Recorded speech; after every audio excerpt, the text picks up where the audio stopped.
الرحمن الرحیم، شروع اللہ کے نام سے جو بڑا مہربان نہایت رحم والا ہے۔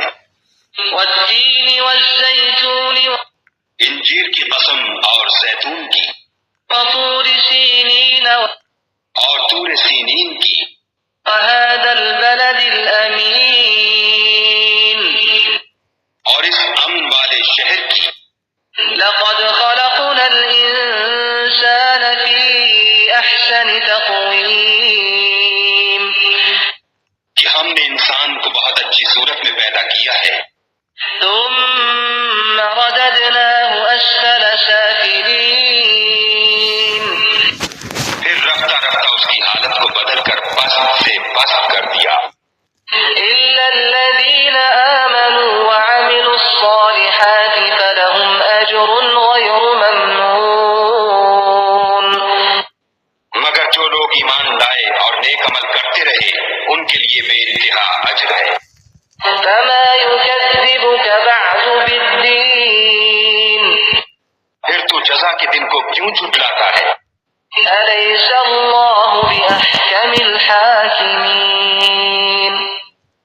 کیا خدا سب سے بڑا حاکم نہیں ہے؟ نحمدہ و نصلی علی رسول الکریم۔ بسم اللہ الرحمن الرحیم۔ اس صورت میں اللہ تعالیٰ نے انسان کی عظمت اور نیکی کی بنیاد کو بیان کیا ہے۔ اللہ نے قسم کھائی انجیر، زیتون اور طور سینا اور مکہ کی۔ یہ چاروں مقامات وحی اور نبوت سے وابستہ ہیں۔ پھر فرمایا انسان کو بہترین صورت اور فطرت میں پیدا کیا گیا، مگر جب وہ ایمان اور عمل صالح چھوڑ دیتا ہے تو وہ سب سے پست درجہ میں جا گرتا ہے۔ البتہ جو ایمان لاتے ہیں اور نیک عمل کرتے ہیں وہ ہمیشہ کے لیے کامیاب ہوتے ہیں۔ آخر میں اللہ تعالیٰ نے انسان کو یاد دلایا ہے کہ وہی سب سے بڑا منصف اور عادل حاکم ہے۔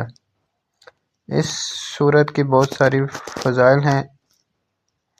اس سورہ کی تلاوت سے انسان کے اخلاق اور ایمان مضبوط ہوتے ہیں۔ نبی کریم صلی اللہ علیہ وسلم نے فرمایا جو شخص سورہ 3 پڑھے گویا اس نے تورات، انجیل اور زبور کا خلاصہ پڑھا۔ اس سورت کی برکت سے رزق میں کشادگی اور بدن میں برکت پیدا ہوتی ہے۔ بیماریوں کے وقت سورہ 3 پڑھنے سے دل کو سکون اور علاج میں آسانی حاصل ہوتی ہے۔ جزاک اللہ۔